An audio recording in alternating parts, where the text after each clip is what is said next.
আও সিলেট যে এত সুন্দর সুন্দর জায়গাও না আইলে বুঝবেন না, বুঝলেন?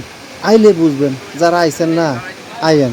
আইলে আমার মনে হয় যে এই যে আমরা আইসি এই যে 2 দিন আমরা ঘুরে ঘুরে দেখতে দেখতে হয়রান, তারপর তো শেষ হয় না, ওই তারা মেহনতে গেছি সুমনার গিয়ে দেখেন না বই রয়েছে। এখন ঘুরুন যাইব, মাসখানেক থাকিয়া ঘুরলো এই দেহা শেষ হইতো না। এত সুন্দর জায়গা সিলেট।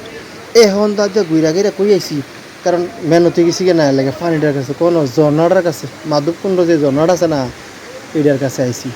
এইটা যে একটা সুন্দর, আল্লাহ কি যে সৃষ্টি হারি, আলহামদুলিল্লাহ, আল্লাহ দরবার আলহামদুলিল্লাহ।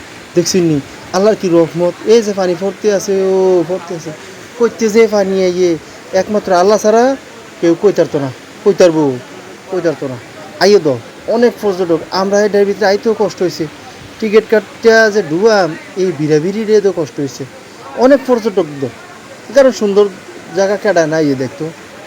আল্লাহ তালার কত মহান সৃষ্টি দেখছেন নি, ভাল লাগে তো। হ্যাঁ, সময় তো ডন যেত না, কারণ কর্মজীবী মানুষ তো মনে করো সবসময় আজারা ঘুরুন যেত না।